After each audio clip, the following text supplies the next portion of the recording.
할렐루야. 거룩하고 복된 날, 예수 그리스도를 통한 하늘에 속한 신령한 복을 받는 복된 예배가 되시기를 주님의 이름으로 축복합니다.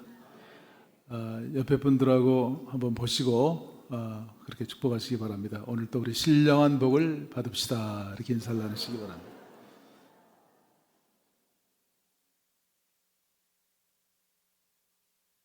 뉴욕 타임스 베스트셀러인 말콤 글래드웰의 아웃라이어, 한국말로 번역본이 나왔는데 그냥 아웃라이어 이렇게 나왔더라고요.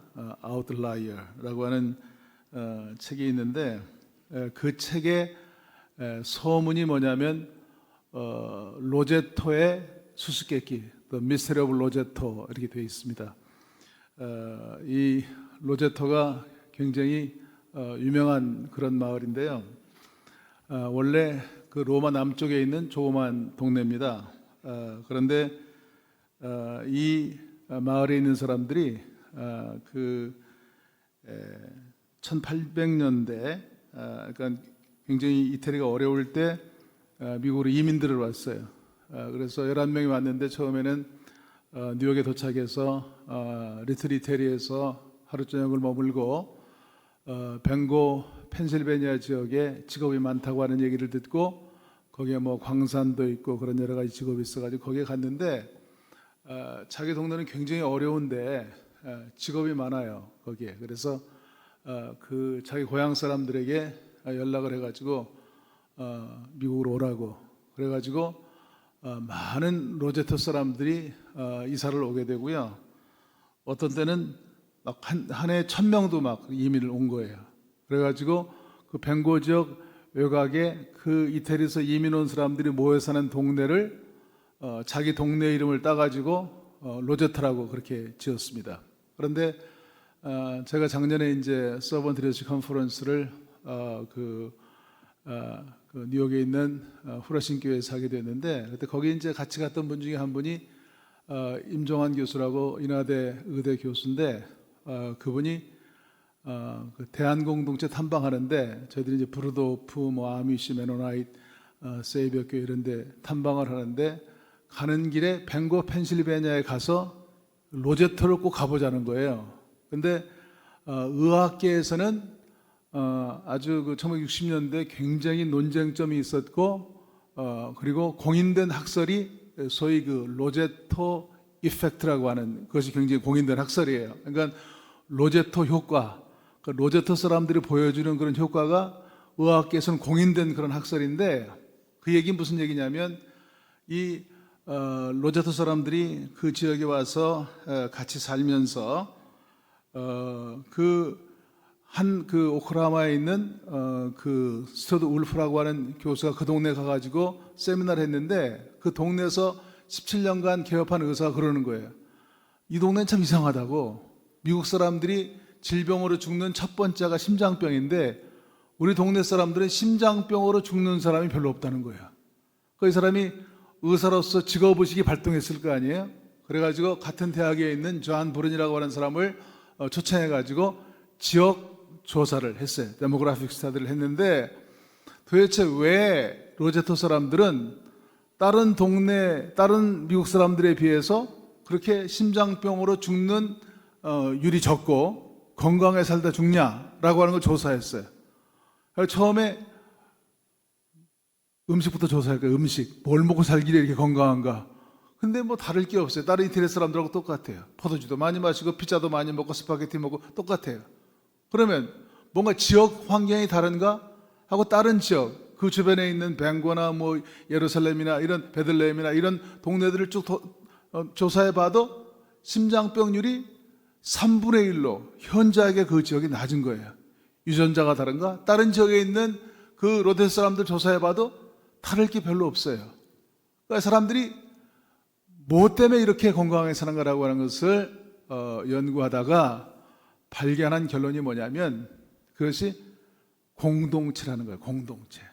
그러니까 이 사람들이, 같은 고향 사람들이 미국에 와가지고 어려운 이민 생활을 하지만 그곳에 교회를 세우고 교회를 중심으로 해서 소그룹, 특별히 이제 시빅 오르가니제이션 같은 것을 40개 이상 만들고 서로 같이 삶을 나누고 서로 돌보고 세워주는 그런 공동체가 그들을 건강하게 사는 것이라는 거예요.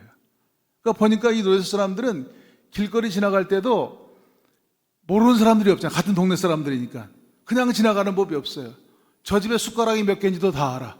그러니까 서로 인사하고 안부를 묻고 그리고 3대 사가 같이 살고 저녁 때가 되면 동네 사람들이 모여가지고 집 뒤에서 떠들고 쿡아웃 하면서 즐겁게 지내는 이것이 그런 오래 사는 비결이었다는 거예요. 제가 그 지역에 갔을 때 가디발리라고 이태리 독립영웅인데 가디발리 그 도로 하나가 딱 있는데 거기에 식당이 하나가 있어요. 이태리 식당이 하나가 있는데 거길 들어가 봤더니 일단에 노인네들이 앉아가지고 밥을 먹고 있어요. 그런데 뭐 왁자지껄해요.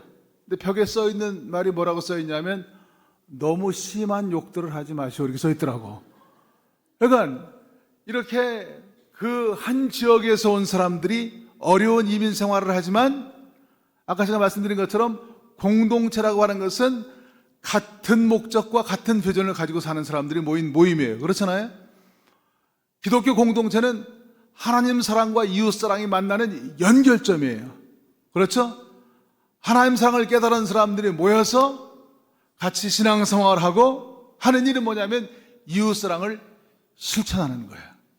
그 공동체가 오래 사는 장수의 비결도 되는 것을 믿으시기를 바랍니다. 여러분의 공동체가 그런 아름다운 공동체로 세워지기를 축복합니다. 오늘 제가 이 수련회 마지막 시간에 이렇게 참 소목사님 말씀 전하는 강단에서 이 주일날 이 말씀을 전하는 것이 영광이기도 하고 기도하는 가운데 헌신의 축복이 뭐냐라고 하는 것을 잠깐 오늘 이 마지막 시간에 나누려고 합니다. 헌신 그러면 오래된 신발이 헌신이 아니고 헌신은 몸을 드리는 거잖아요. 여러분 생각해 보시기 바랍니다. 헌신이 쉬워요, 어려워요? 뭐 틀릴 수 있으니까 속으로 대답하세요. 지금 어려워요 라고 하는 말이 여기저기서 막 들려요. 헌신 그러면 좀 어렵게 느껴요. 왜냐하면 문자적으로 보면 헌신이 신발이 오래된 것도 헌신이지만 또 다른 헌신은 뭐냐면 몸을 드리는 거잖아요. 몸을 드리는 거. 그러니까 헌신 그러면 사람들이 생각하는 것이 뭐냐면 희생하고 사랑을 베푸는 거, 생명까지 드리고 헌신 그러면 그때부터 인생 포기하고 교회 와서 늘 기도하고 더 은혜 받으면 신학교 가고 이게 헌신처럼 생각하는 경우가 많아요. 그런데 오늘 이 로마서 12장 1절로 2절 말씀, 사도 바울의 말씀한 헌신 가운데 가장 핵심적인 말씀이 이 말씀인데 결론적으로 말씀드리면 헌신은 어려운 게 아니에요. 헌신은 쉬운 거라고 하는 거예요. 그러니까 신앙생활 하면서 우리가 잘못 이해하고 있는 게 참 많잖아요. 근데 그 가운데 하나가 헌신이 아닌가 이렇게 생각을 합니다. 어떤 한 자매가 교회를 나왔는데 이 자매는 늘 거울을 보는데 거울을 보면서 마음 가운데 참 아름답게 생겼다 스스로 생각하는 거예요. 스스로 자기 얼굴을 보고 감탄하는 거예요. 참 아름답게 생겼다. 이제 교회를 나오면서 같은 속회 집사님한테 물어봤어요. 집사님 저는 거울을 볼 때마다요 너무 아름답게 생겼다 스스로 생각하는데 그것도 교만이겠지요? 그랬더니 그 집사님이 그러시더래요. 그건 교만이 아니고 착각이에요. 착각. 오해입니다. 오해. 신앙생활에 오해가 많은데 그 오해 가운데 저는 이 헌신도 속하는 그런 말씀이라고 생각을 해요. 오늘 로마서 12장 1절 2절 말씀을 상고했는데 사도 바울이 로마의 교인들에게 헌신의 동기에 대해서 말씀하는 거예요. 이 시작 말씀이 그러므로라고 되어 있어요. 그러므로 내가 하나님의 모든 자비하심으로 너희를 권하노니 너희 몸을 하나님이 기뻐하시는 거룩한 산 제사로 드리라. 이것이 너희들의 영적 예배니라. 너희는 이 세대를 본받지 말고 오직 마음을 새롭게 함으로 변화받아 아버지의 선하시고 기뻐하시고 온전하신 뜻이 무엇인지 잘 분별하도록 하라 그랬어요. 그러라고 하는 말은 영어로 말하면 therefore. 어떤 신학자들은 사도 바울의 신학을 therefore의 신학이다 이렇게도 얘기해요. 그러니까 어떤 말을 할 때, 어떤 글을 쓸 때 쭉 말을 하고 맨 마지막에 therefore 이렇게 나오면 그 말을 결론 짓는 말이에요. 그러니까 로마서의 결론 부분이에요. 우리가 잘 아는 것처럼 사도 바울이 로마서 전반부에 소위 믿음으로 의롭게 되는 진리에 대해서 말씀하셨어요. 우리처럼 하나님을 알 수 없고 죄악 가운데 거하던 그 인생 가운데 예수 그리스도께서 이 땅에 오셔서 십자가의 짐으로 말미암아 우리가 값없이 죄사함을 받은 줄로 믿습니다. 그렇죠? 그 은총이 생각나면서 구원받지 못할 동족 유대인들의 모습이 생각난 거예요. 그래서 9장부터 12장까지는 소위 유대인의 구원에 대한 그런 말씀이 나오는 거예요. 그러니까 이것은 로마서 9장부터 11장까지는 부록의 말씀이에요. 그리고 결론적으로 그러므로 이렇게 말씀하시는 것을 볼 수가 있습니다. 12장 1절 말씀에 그러므로 하나님이 우리를 이렇게 일방적으로 사랑해 주셨는데 그럼 사랑받은 우리가 어떻게 살아야 되겠느냐라고 하는 것을 말씀하고 있는 그 내용이 오늘 로마서 12장 1절 2절의 말씀이에요. 오늘 우리가 헌신해야 되는 헌신의 동기는 그렇기 때문에 하나님의 사랑을 깨닫고 감격하여 그 하나님의 구속의 은총에 보답하는 것, 이것이 헌신인 줄로 믿습니다. 내가 무슨 교회에 무슨 직분을 맡고 그렇기 때문에 의무감이나 사명감 때문에 하나님의 일을 하는 것이 아니고 내가 하나님의 값없는 은총을 받았기 때문에 그 은혜에 감격해서 내 자신을 드리는 것, 이것이 헌신이라고 하는 말로 바꿔서 얘기할 수가 있어요. 사도 바울은 나의 나 된 것은 하나님의 은혜로 된 것이다. 내가 충성된 사람이 아닌데, 내가 보행자였고 핍박자였는데 나를 충성되게 여겨. 그러니까 내가 충성된 사람이 아닌데 충성된 사람으로 그렇게 여겨서 그렇게 직분을 주셨다. 그래서 나는 헌신하지 않을 수 없다. 그렇게 사도 바울이 얘기하는 것을 볼 수가 있어요. 헌신의 기초는 하나님의 사랑에 대한 감격의 표시인 동시에 또 하나님의 필요이기도 해요. 우리가 하나님이 필요하지만 하나님도 하나님의 사역에 누군가는 동역자가 필요한 거예요. 그렇잖아요. 하나님은 사람을 통해서 역사하시기 때문에 누군가는 하나님의 일에 헌신하는 사람들이 필요한 하나님의 필요라고 하는 것을 깨달을 수가 있어요. 그렇기 때문에 물론 헌신이라고 하는 것이 몸을 바치는 것도 있습니다만은 하나님의 은혜에 감격해서 하나님이 필요하다고 얘기했을 때 제가 비록 부족하지만 저를 하나님의 일에 써주십시오. 저를 심부름꾼으로 써주십시오. 라고 내 자신을 내놓는 것, 이것이 헌신인 줄로 믿습니다. 그러니까 헌신은 능력이 아니야. 어빌리티가 아니야. 어빌리티가 아니고 availability. 내 자신을 내놓기만 하면 하나님이 함께 하셔서 우리로 하여금 헌신할 수 있도록 역사하는 것을 믿으시기를 바랍니다. 그러면 헌신이 어려워요? 쉬워요? 훨씬 쉬워지지 않았어요? 내 자신을 내놓기만 하면 하나님이 쓰신다고 하는 거예요. 그럼 어떻게 헌신하느냐?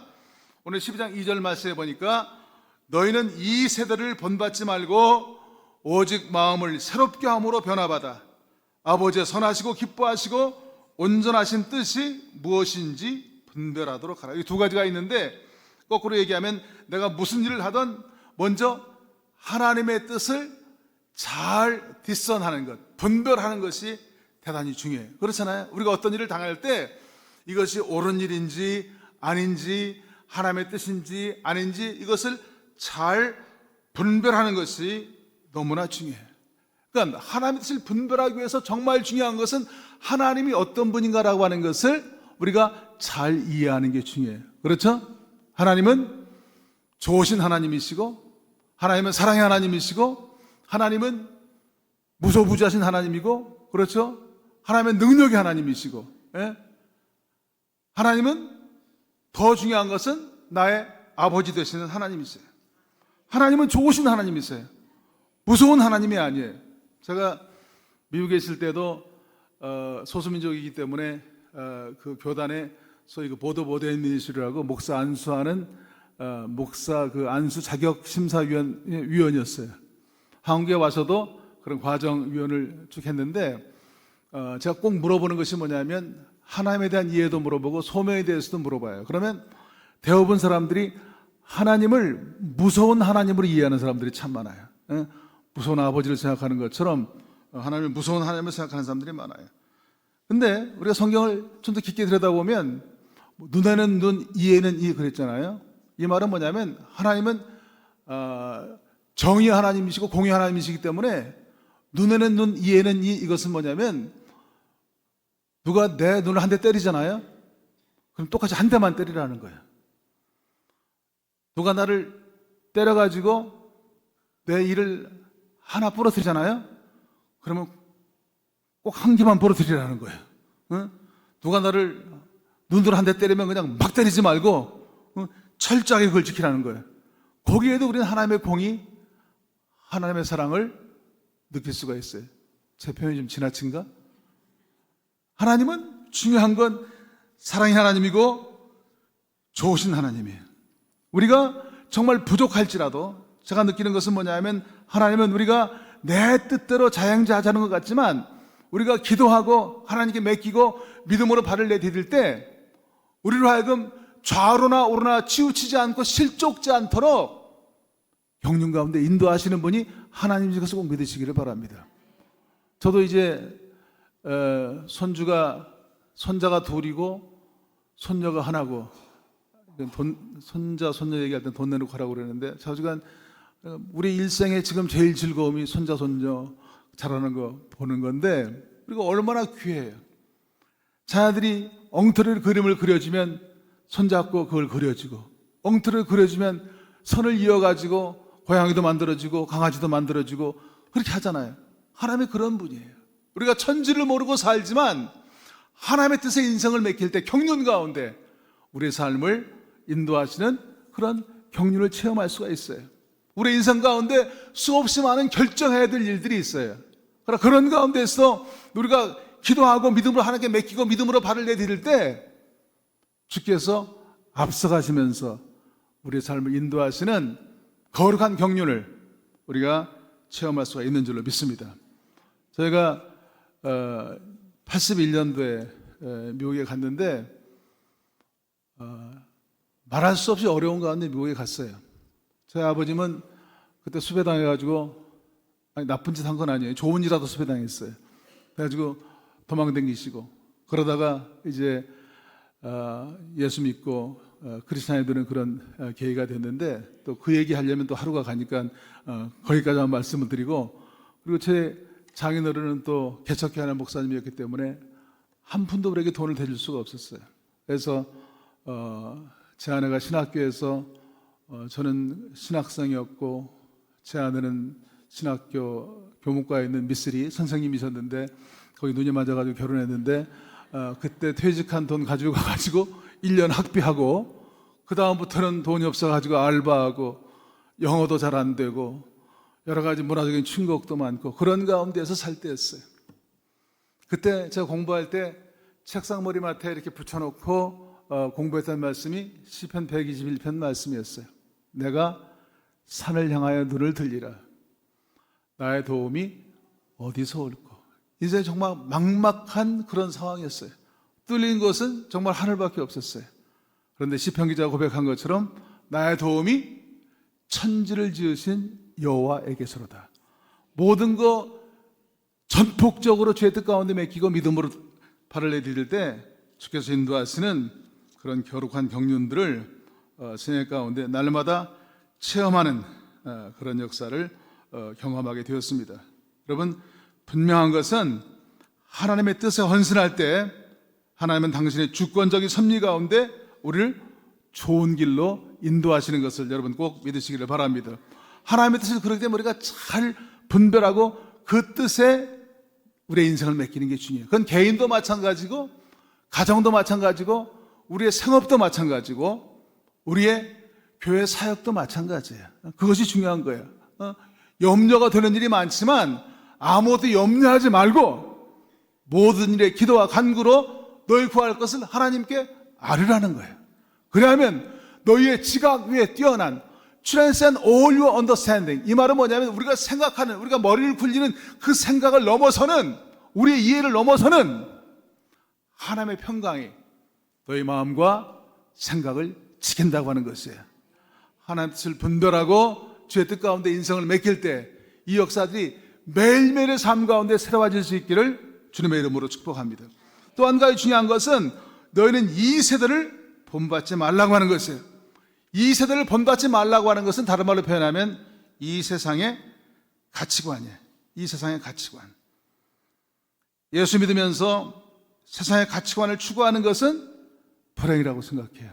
예수님께서 하늘나라에 대해서 말씀하시고 하늘나라 백성은 이렇게 사는 것이라고 하늘나라 백성의 그 가치관에 대해서 십자가 부활을 통해서 우리에게 몸으로 보여주셨고 산상수훈의 말씀을 통해서 보여주셨지만 우리가 그 말씀대로 살면 믿음의 역사를 체험할 수가 있는데 오늘날 교회 역사를 바라볼 때, 오늘날 교회 모습을 바라볼 때 정말 예수님께서 말씀하시고 몸으로 보여주신 하늘나라 가치관보다는 세상 사람들이 살고 있는 그 가치관, 세상 문화에 중독되어 있는 것과 같은 그런 세대를 우리가 살고 있지 않는가. 그렇게 살고 있는 사람들이 많지가 않은가. 여기 말고 딴 동네 가면 그렇기 때문에 교회가 힘이 없는 거예요. 크리스찬이 그렇기 때문에 힘이 없는 거예요. 세상의 가치관을 따르지 말라고 하는 것이에요. 사도행전 26장 29절 말씀 거기에 보면은요, 사도 바울이 가이사랴 빌립보 감옥에 2년 동안 있을 때 그때 아그리빠 왕 앞에서 신문을 받습니다. 형편없는 인간인데 그 비단 옷을 입고 보좌에 앉아가지고 바울을 신문하는 거예요. 바울이 뭐라고 얘기했어요? 바울이 이르되 말이 적으나 많으나 당신뿐 아니라 오늘 내 말을 듣는 모든 사람도 내가 이렇게 결박된 것 외에는 나와 같게 되기를 원합니다. 내가 비록 초라한 죄수복을 입고 몸에 착고에 매인 결박된 이런 상태지만 내가 바라기는 아그리빠 왕이여 당신도 나와 같이 되기를 원합니다. 그 고백이 우리 모두의 고백이 될 수 있기를 주님의 이름으로 축복을 드립니다. 웨슬리는 almost 크리스천 없다고 그랬어요. 기독교인이 거의 기독교인 비슷한 사람 없다고 그랬어요. all or nothing. 기독교인이나 아니나 둘 중에 하나지 중간 상태는 없다는 거예요. 네? 여러분 간절히 바라기는 진정한 크리스천들이 다 될 수 있기를 간절히 축원을 드립니다. 한국 교회가 요즘 많이 줄어들어서 이제는 한국의 종교 인구가 전 세계적으로 80%인데 한국은 36%라고 그랬어요. 그 가운데 불교가 16%, 기독교인이 많이 줄었지만 그래도 15%예요. 15%. 적은 건 아니잖아요. 그렇잖아요. 15%가 기독교인이에요. 그런데 이 대학에, 고려대학의 최고 경영자 과정에서 이런 질문했대요. 기업하는 사람들에게. 기업하면서 가장 어려운 일이 뭡니까? 이렇게 물어봤대.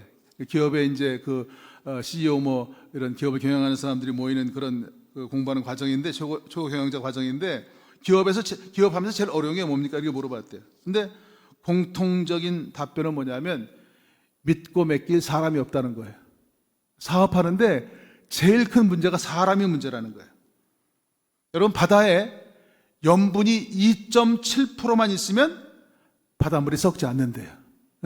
그런데 기독교인이 불교인 빼더라도 16% 불교인 빼더라도 15%가 기독교인이 있는데 세상이 이렇게 세속화되어 있는 것은 제대로 믿는 크리스찬들이 많지 않다고 하는 말로 바꿔서 얘기할 수가 있는 거예요. 우리의 섬김이 적어도 저 사람이 믿는 기독교라고 한다면 나도 믿어야 되겠다고 하는 그런 칭찬 들을 수 있는 그런 삶이 되시기를 간절히 축원을 드립니다.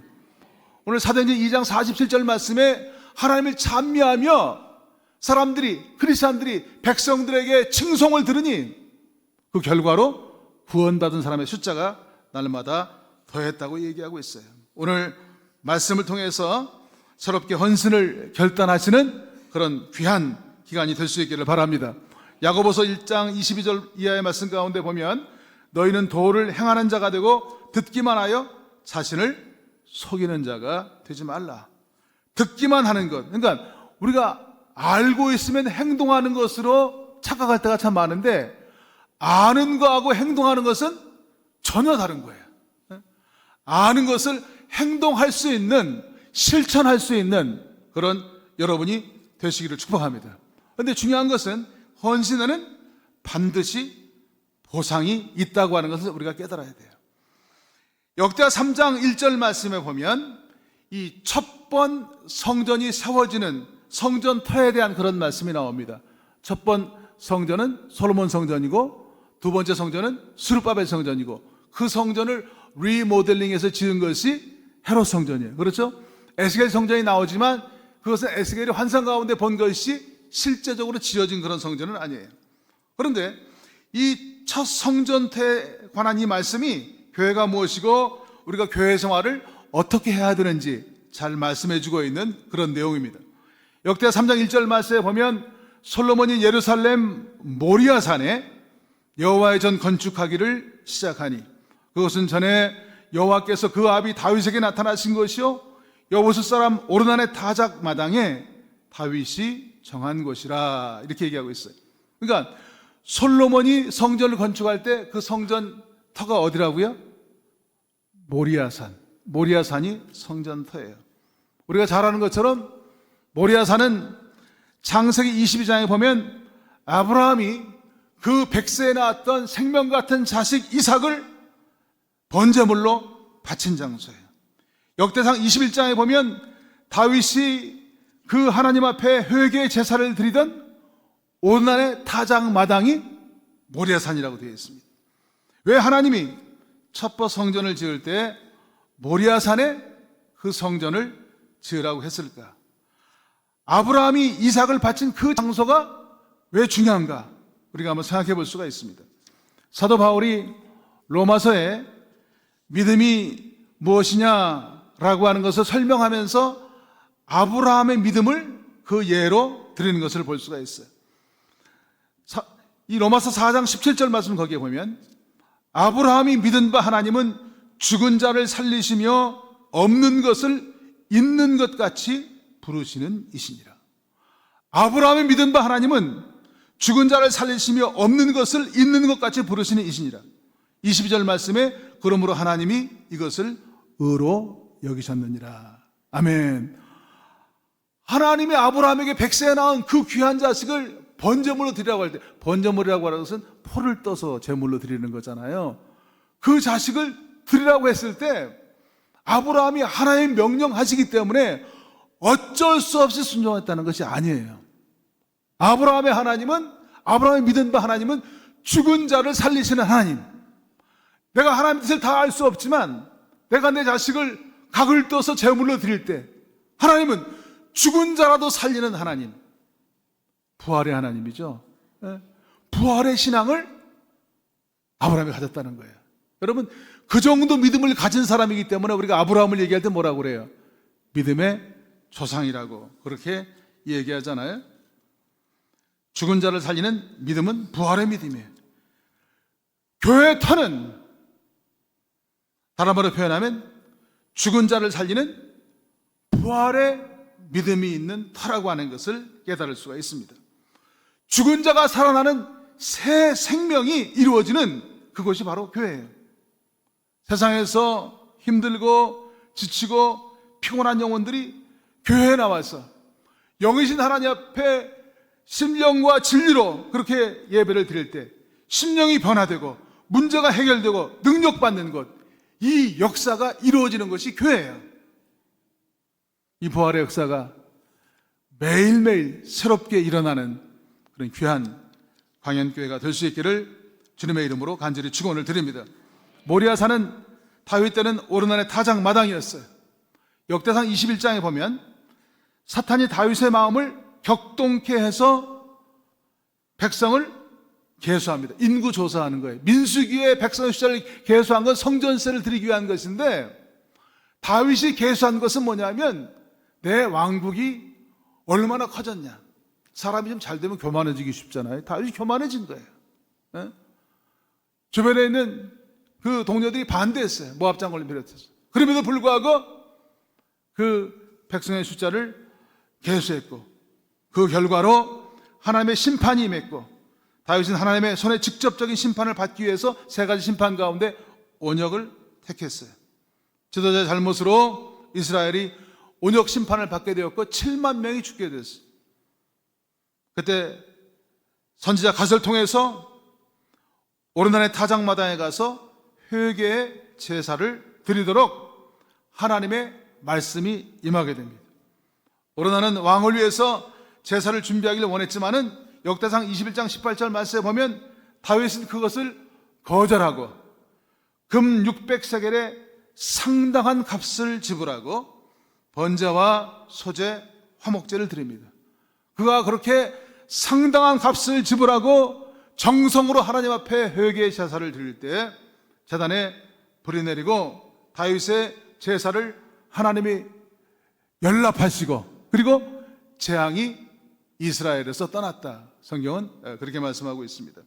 우리가 값없이 은혜로 구원을 받았습니다. 그러나 구원받은 성도는 그 은혜에 감격하여 내게 주시는 역량대로 하나님 앞에 헌신하는 거예요. 우리가 한번 생각해 봐야 될 것은, 이 땅에 살면서 우리가 가지고 있는 물질, 시간, 건강, 이 모든 것을 세상을 위해서 써봤자 우리가 언젠가 하나님 앞에 갔을 텐데 그때는 아무런 계산이 없다고 하는 것을 깨달을 수가 있습니다. 하나님 나라와 의를 위해서 쓰여지는 것만이 하나님 나라의 상급으로 예비되어지는 것을 분명히 믿습니다. 그래서 사도 바울은 부활장 맨 마지막에 고린도서 15장 58절 말씀에 이렇게 결론적으로 얘기합니다. 주의 일에 더욱 힘쓰는 자들이 되라. 주의 일에 더욱 힘쓰는 자들이 되라. 이는 너희 수고가 주 안에서 헛되지 않은 줄을 알미라. 귀한 말씀이라고 생각해요. 부활장 맨 마지막에 나오는 거예요. 너희 수고가 주 안에서 헛되지 않다는 건 뭐예요? 분명히 결산 볼 날이 있다는 거예요. 분명히 상급이 있다고 하는 말로 바꿔 얘기할 수가 있어요. 이 말씀을 꼭 붙잡으시길 간절히 축원을 드립니다. 어떤 사람이 말을 타고 겨울을 건너가는데 갑자기 한 난장이가 나타났어요. 뭐라고 그랬냐면 겨울을 건너기 전에 주머니에다가 그 겨울의 조약들을 집어넣고 그리고 건너가라고. 건너가서 그걸 꺼내보면 굉장히 좋아하고 곧 슬퍼할 거라고 알쏭달쏭한 얘기를 하고 사라졌어요. 이 사람이 들은 얘기도 있고 그래가지고 말에서 내려가지고 안 할 수도 없고 주머니 하나에 조약들 하나씩 넣고 겨울을 건너갔어요. 건너가서 조약들을 딱 꺼냈는데 금덩이로 변했어. 이쪽 주머니에 있는 것도 딱 꺼냈더니 금덩이로 변했어. 너무 기뻤대요. 그리고 금방 후회했대. 그럴 줄 알면 잔뜩 넣고 올 거야. 그렇게. 여러분, 하늘의 상급을 향해 달려가는, 아니 뭐 그렇다고 해서 교회 준다고 그러니까 무슨 하이타이나 무슨 휴지나 이런 거 준다고 생각하지 마시고 하늘의 상급이 예비되어 있다고 하는 것을 믿고 믿음으로 달려나가는 교회 성도가 될 수 있기를 간절히 축원을 드립니다. 자, 시간이 좀 됐지만 한 가지만 더 얘기하고 말씀을 마무리하겠습니다. 제가 아까 모두의 말콤 글래드웰의 아웃라이어라고 하는 책을 잠깐 서문을 소개했는데 이 말콤 그레드웰의 책 가운데 또 하나 또 유명한 책이 있는데 티핑 포인트라고, 혹시 읽은 분 계세요? 티핑 포인트라는 책이 있어요. 이 책도 그냥 티핑 포인트 이렇게 번역돼서 됐어요. 제 딸아이가 생일 선물로 그 책을 사줬는데 제가 이거 읽으면서 참 감동을 받았어요. 그 부제가 뭐냐면 How little things can change a big difference. 어떻게 지극히 적은 일이 큰 변화를 일으키는가라고 하는 그런 일이에요. 우리가 생각할 때 지극히 적은 일인데 그 일이 큰 변화를 일으키는 그런 역사를 이룬다는 것이에요. 우리가 오늘 이 수련의 기간을 통해서 집중적으로 이렇게 훈련받고 여러분이 이제 이 나름대로 깨달은 게 있을 거예요. 그렇잖아요. 제가 질문도 드렸고 또 여러분들이 이번 기회에 또 은혜 받은 것을 또 소그룹으로 나눠서 또 이제 얘기도 하고 하는 그런 기회가 있을 텐데 한번 진솔하게 얘기를 나눴으면 좋겠어요. 제가 질문 3가지 드렸었는데 한 가지는 얘기 안 했죠. 제가 어떤 교회에 가가지고 그 질문을 해봤어요. 똑같은 질문을 했었어요. 그러니까 여러분의 교회 말고 그 교회가 이제 어떤 목사님을 청빙하는 그런 모임이었는데 거기 이제 청빙 위원이 15명이더라고요. 교회 대표가. 근데 그분들이 앉아있는데 그분들이 무슨 말을 하겠어요. 목사 청빙위원회 위원들인데. 그래서 당신들이 원하는 게 뭐냐 물어봤어요. 그러니까 여러분의 교회 말고 여러분의 목사님 말고 여러분이 생각하는 그런 이상적인 그런 교회 목사님이 누군지 한번 얘기해 보라고 그랬어요. 그 목사님 이름하고 그 교회 이름하고 그 목사님이 섬기는 동네 그리고 왜 그렇게 생각하는지 2가지씩만 얘기해 보라고 그랬어요. 15명 쭉 돌아가면서 다 얘기했어요. 누가 제일 많이 나온 줄 아세요? 이찬수 목사가 제일 많이 나오더라고요. 이찬수 목사. 그리고 또 제 책을 읽은 사람들이 많아가지고 고든 코스비가 2명 나왔어요. 그래서 내가 그리고 그 다음에 그 나오는 사람들이 대개 이제 특수한 목회하는 뭐 이주민 사역하는 사람들, 지역사 연결된 그런 사역하는 사람들, 그렇게 건강한 목회를 지향하는 사람들 얘기가 나왔어요. 그래서 제가 그 교인들에게 이 교회는 이찬수 목사가 와야 되겠다고 그렇게 얘기를 했습니다만은 이게 교인들이 생각하는 이러한 것들이 참 너무나 중요하다고 하는 그런 생각을 갖게 돼요. How little things can change a big difference. 지극히 적은 일이지만 그런 일들이 그 중의가 모여질 때 방향이 설정되고 변화가 나타나는 그런 역사를 이룰 수가 있거든요. 오늘 제가 여기 와서 금요일 저녁부터 오늘 이 시간까지 참 부족한 종이 나름대로 이 교회의 모습을 바라보면서 말씀을 증거했는데 이것이 여러분들에게 변화의 단초가 될 수 있기를 간절히 축원을 드립니다. 여러분, 이 화학 용어에 크리티컬 포인트란 말이, 임계점이란 말이 있어요. 물이 있는데 물이 어떤 크리티컬 포인트를 지나면 수증기가 돼. 물이 또 어떤 임계점을 지나면 얼음이 돼. 우리는 그 변화를 과학적으로 다 알 수는 없지만 놀라운 변화라고 얘기할 수가 있어요. 그렇죠? 요즘 한국의 가장 대중적인 문화가 저는 카페 문화라고 생각해요. 카페 문화. 세계에서 아마 카페가 제일 많고 커피를 제일 많이 마시는 나라가 한국 같아요. 제가 벌써 오늘 3잔 마셨습니다. 커피를. 제가 미국에 있을 때 스타벅 커피숍이 처음 생겼는데 그때 스타벅이 생긴 그 모토가 뭐였냐면 가장 양질의 커피를 가장 싼 가격에 공급한다라고 하는 그런 그 비전을 가지고 시작을 했어요. 근데 어느 순간에 이것이 전국적으로 퍼지고 하나의 문화가 됐어요. 제가 워싱턴 DC 지역에서 목회했는데 그 지역에서 사람들이 하는 얘기가 뭐냐면 아침에 일어나서 워싱턴 포스트를 옆구리에 끼고 신문을 옆구리에 끼고 그 다음에 스타벅 커피숍에 줄을 서가지고 카페 아메리카노 한 잔 들고 출근해야 문화인이에요. 전 세계적인 현상이 됐어요. 광양교회도 1층에 커피숍이 있어요. 우리 동네에도 주변에 돌아보면 없는 커피숍이 없어요. 하나의 문화가 됐어요. 저는 이것이 오늘날 교회에도 적용될 수 있는 그런 귀한 말씀이라고 생각해요. 소돔과 고모라 성에 의인 10명만 있으면 그 성이 멸망치 않겠다고 그랬어요. 그런데 그 성에 의인 10명이 없어서 그 성이 멸망당하는 그런 역사를 이루었어요. 요한 웨슬리 목사님은 오직 예수 그리스도와 십자가를 자랑하는 100명의 헌신된 용사만 주신다면 내가 그들과 함께 세상을 복음화하겠습니다. 이렇게 얘기했어요. 오늘 간절히 바라기는 이 자리에 모이신 여러분들이 정말 간절히 바라기는 이 교회에 그런 티핑 포인트, 임계점 역할을 할 수 있는 여러분들이 될 수 있기를 바랍니다. 그렇잖아요. 여기 있는 여러분들만 한마음 한뜻이 되어서 목회자와 교우들이 같은 비전을 가지고 같은 목적을 가지고 같은 목표를 향해 나갈 수만 있다고 한다면 엄청난 일들을 오고 오는 날들을 통해서 이 광양교회를 통해서 이룰 수가 있는 줄로 믿습니다. 그렇게 되기를 주님의 이름으로 축복을 드립니다. 기도하겠습니다. 우리 생명이 되시는 전능하신 아버지 하나님 감사합니다. 저희들에게 교하고 복된 기회를 허락하셔서 여름 수련의 기간을 통해서 또 부정한 종을 이곳에 보내셔서 말씀을 증거할 수 있도록 인도하심을 감사합니다.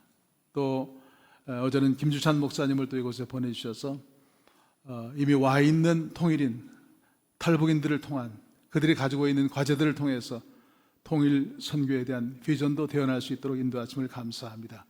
저희들이 들은 말씀들이 듣고 흘리는 말씀들 되지 않게 하시고 이 말씀들이 우리 영혼의 신비에 잘 새겨지게 도와주시고 또 이제 소그룹으로 모여서 함께 얘기를 나눌 때 어떻게 하면 이러한 것들을 우리의 교회 가운데 적용할 수 있을지 아름다운 그런 방안들도 도출되는 귀한 기회가 될 수 있도록 함께하여 주시옵소서. 이곳에 광양교회를 세우시고 귀한 목사님을 세우시고 귀한 권속들을 불러 모으시고 아름다운 교회를 이루게 하심을 참 감사합니다. 그 주님의 뜻을 저희들이 잘 분별하게 하시고 헌신된 귀한 성도들을 통해서 하나님의 나라가 이 공동체를 통해서 아름답게 이 지역 가운데 이 땅에 이루어지는 복된 역사들을 이루게 도와 주시옵소서. 축복하며 예수님의 이름으로 간절히 기도하옵나이다. 아멘.